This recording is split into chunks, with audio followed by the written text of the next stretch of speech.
Selamat pagi, salam sejahtera bagi kita semua. Perkenalkan, nama saya Natalia Tias Andriani, mahasiswa program studi akuntansi Unika Sugio Pranoto dengan nomor mahasiswa 19G10167.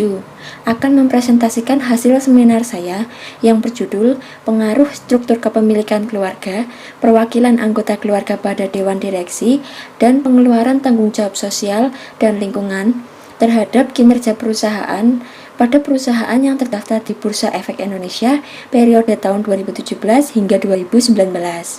Latar belakang pada penelitian ini adalah pada tahun 2014 perusahaan PricewaterhouseCoopers yang merupakan salah satu perusahaan The Big Four melakukan survei bersama mengenai bisnis keluarga. Dalam survei tersebut membahas tentang perusahaan berstruktur kepemilikan keluarga antara perusahaan yang berada di Indonesia dengan perusahaan yang berada di dunia. Nah, dapat dilihat dari grafik tersebut bahwa perusahaan dengan struktur kepemilikan saham keluarga di Indonesia memiliki tingkat pertumbuhan penjualan yang lebih tinggi, yaitu pada titik 83% dibandingkan dengan perusahaan dengan struktur kepemilikan saham keluarga yang berada di dunia yang hanya 65%. Nah, dari grafik tersebut juga memprediksi tentang peningkatan pertumbuhan penjualan penduduk pada 5 tahun ke depan, yaitu sebesar 13% pada perusahaan dengan struktur kepemilikan saham keluarga yang berada di Indonesia.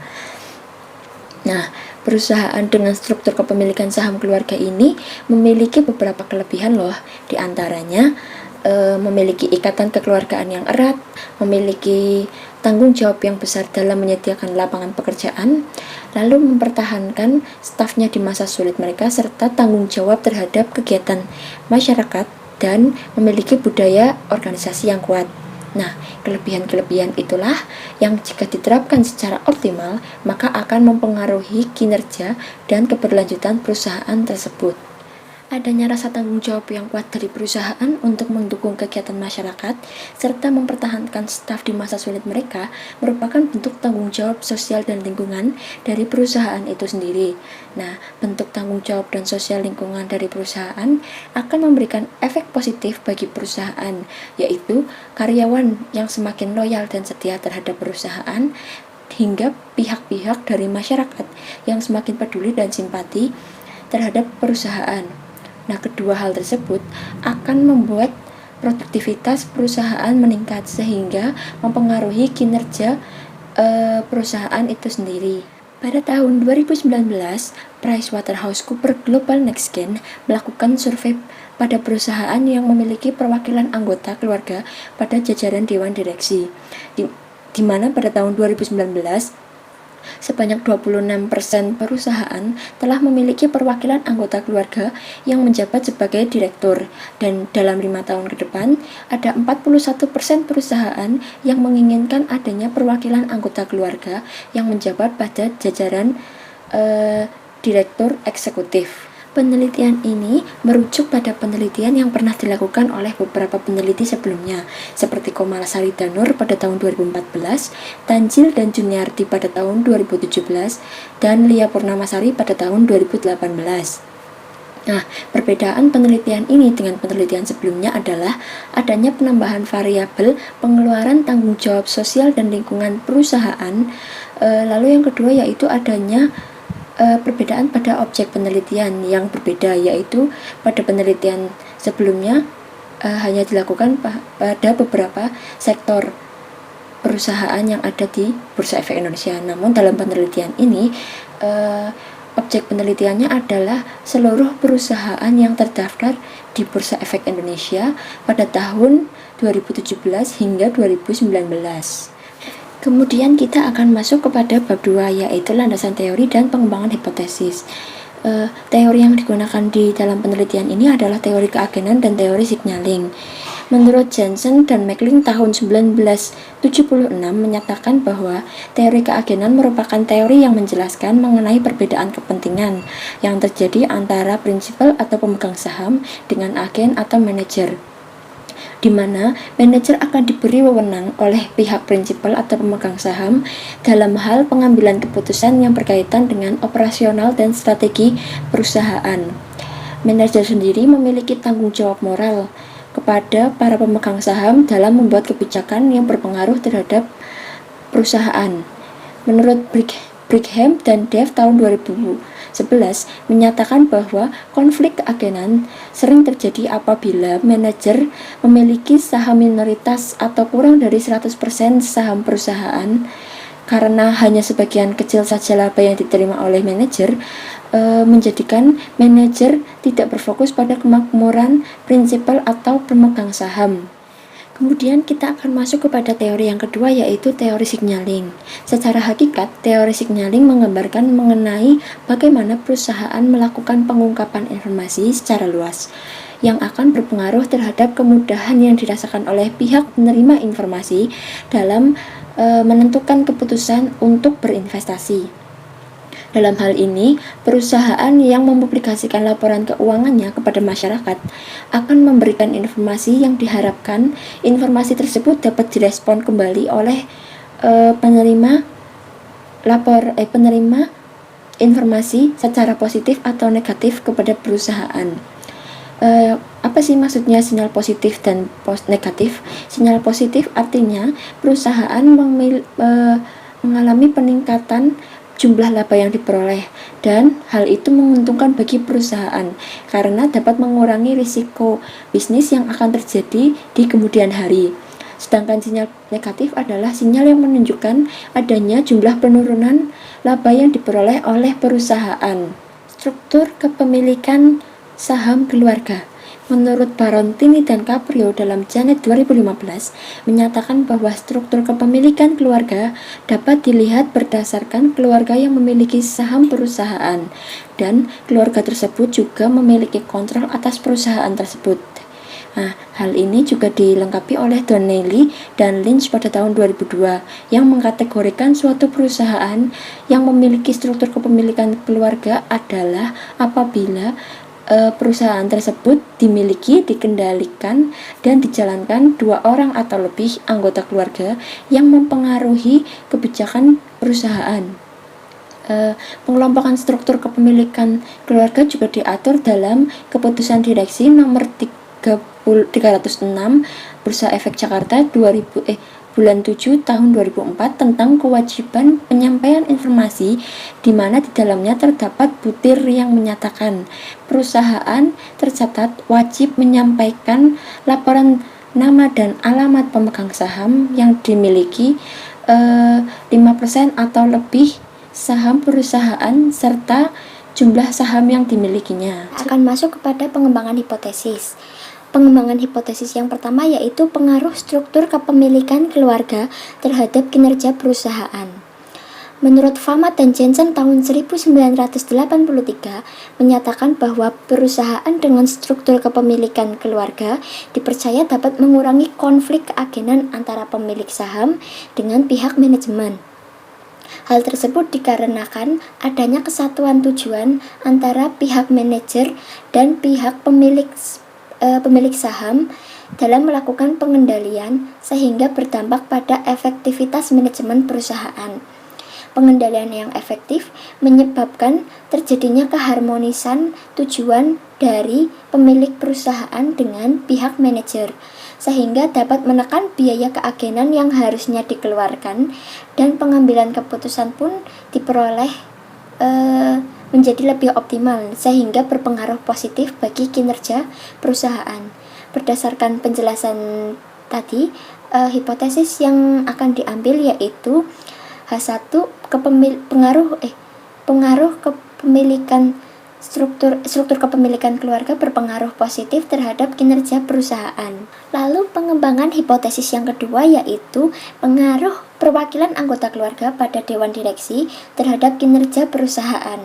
Menurut Boudreaux Astuti tahun 2019 mengatakan bahwa dewan direksi dalam suatu perusahaan akan menentukan kebijakan yang akan diambil, baik dalam jangka pendek maupun dalam jangka panjang. Sedangkan menurut Rashid tahun 2011 menambahkan bahwa struktur anggota keluarga pada dewan direksi akan dapat meminimalisir adanya praktek manipulasi laba dengan memanfaatkan kekuasaan untuk mengendalikan manajemen operasional perusahaan. Berdasarkan argumen dari Rashid tahun 2011 tersebut, dapat disimpulkan bahwa jumlah perwakilan anggota Dewan Direksi dalam perusahaan yang banyak akan berbanding lurus terhadap peningkatan nilai dan kinerja perusahaan.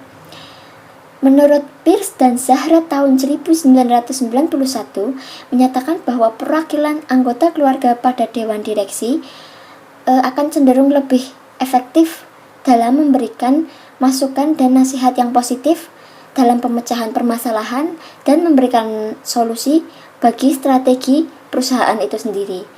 Berdasarkan beberapa penjelasan di atas, maka hipotesis yang akan diambil adalah H2, perwakilan anggota keluarga pada Dewan Direksi berpengaruh positif terhadap kinerja perusahaan. Pengembangan hipotesis yang ketiga yaitu pengaruh pengeluaran tanggung jawab sosial dan lingkungan perusahaan terhadap kinerja perusahaan.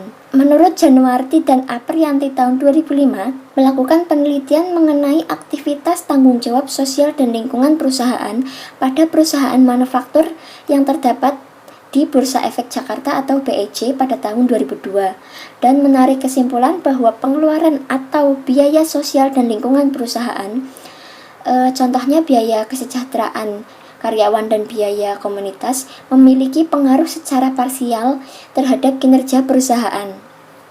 Hal tersebut menunjukkan bahwa walaupun pengeluaran tanggung jawab sosial dan lingkungan perusahaan secara mutlak itu akan mengurangi laba yang didapatkan atau diperoleh oleh perusahaan, namun pengeluaran TJSL ini sebenarnya memiliki potensi untuk meningkatkan pendapatan yang nilainya bisa jauh lebih besar daripada pengeluaran yang dikorbankan oleh perusahaan. Pengeluaran TJSL sendiri pada hakikatnya memiliki pengaruh negatif terhadap laba perusahaan secara jangka pendek, akan tetapi dapat menjadi investasi yang berpengaruh pada pendapatan bagi perusahaan di masa yang akan datang. Berdasarkan penjelasan di atas, maka hipotesis yang akan diambil yaitu H3, pengeluaran tanggung jawab sosial dan lingkungan perusahaan berpengaruh positif terhadap kinerja perusahaan. Lalu kita akan masuk kepada definisi variabel operasional. Definisi variabel operasional merupakan penjelasan dari masing-masing variabel yang digunakan dalam penelitian terhadap indikator-indikator yang membentuknya. Definisi operasional pada penelitian ini adalah sebagai berikut. Yang pertama yaitu struktur kepemilikan saham keluarga. Menurut Bewery dan kawan-kawan tahun 2016 menyatakan bahwa rumus untuk menghitung struktur kepemilikan keluarga pada perusahaan yang terdaftar di BEI tahun 2017 hingga 2019 adalah sebagai berikut. Struktur kepemilikan saham keluarga sama dengan total saham keluarga dibagi total saham yang beredar dikali 100%. Definisi variabel operasional yang kedua yaitu perwakilan anggota keluarga pada Dewan Direksi.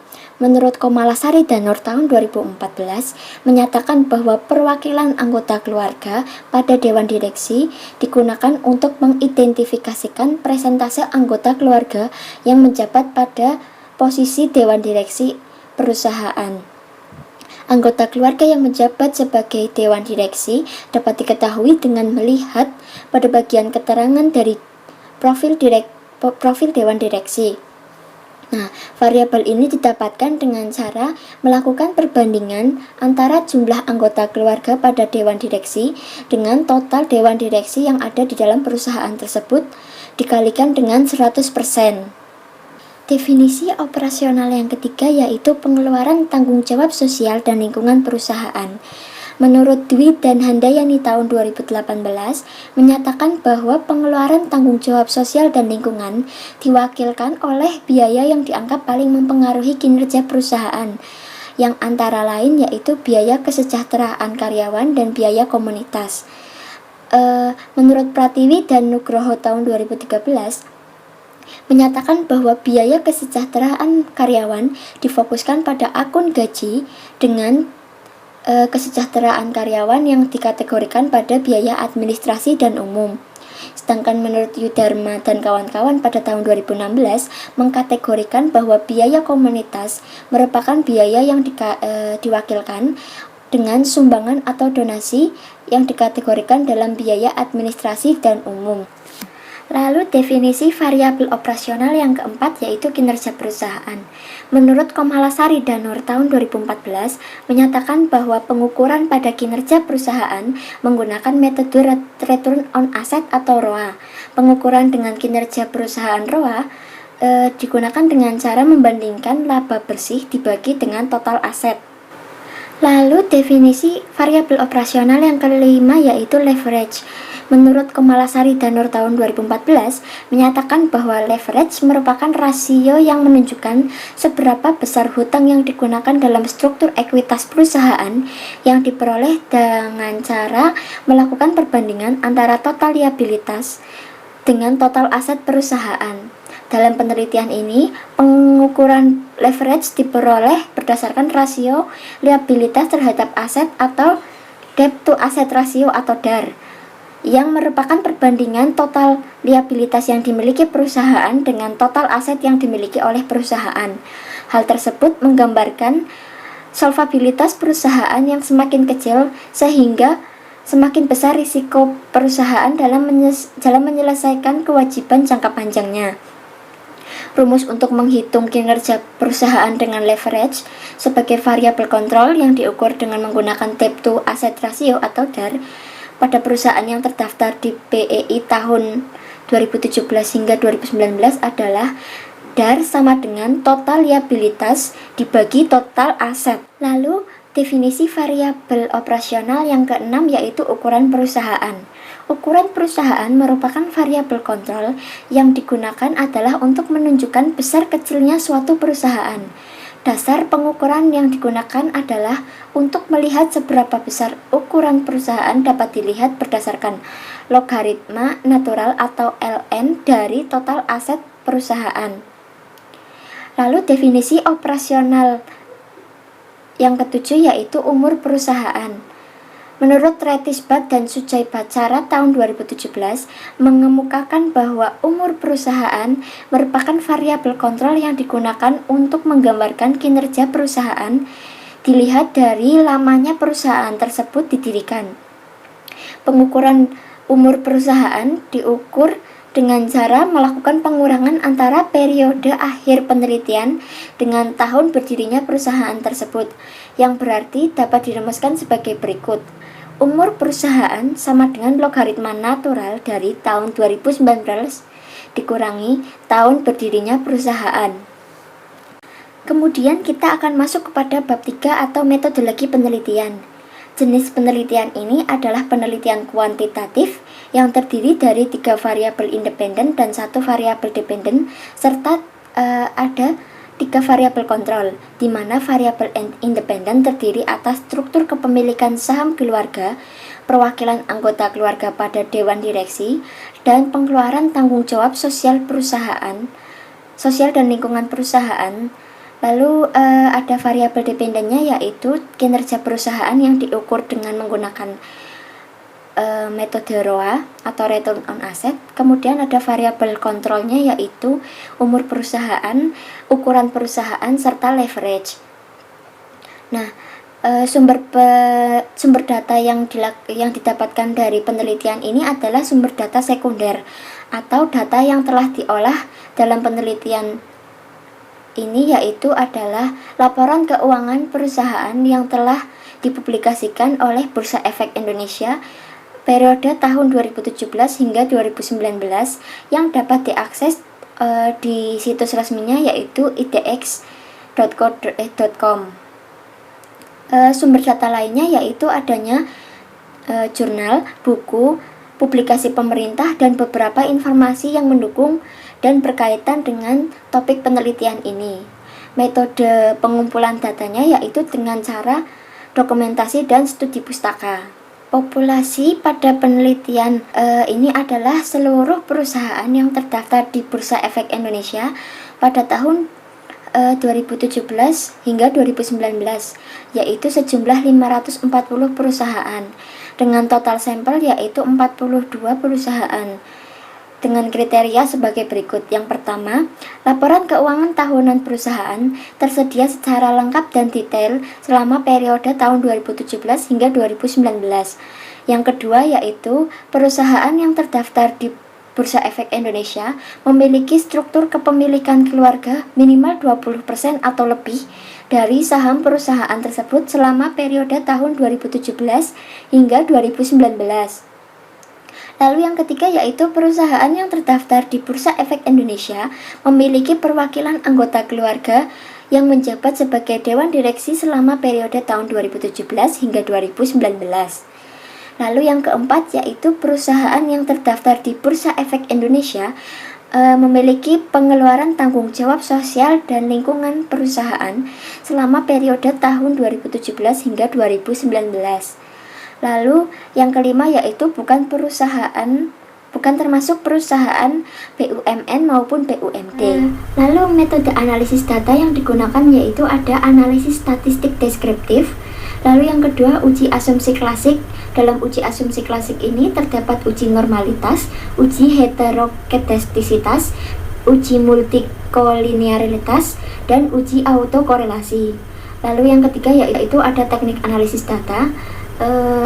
Penelitian ini menggunakan metode analisis regresi linear berganda atau multiple regression linear. Lalu yang keempat yaitu pengujian hipotesis. Pengujian hipotesis pada penelitian ini adalah dengan uji parsial atau sederhana atau uji statistik T dan koefisien determinasi atau R2.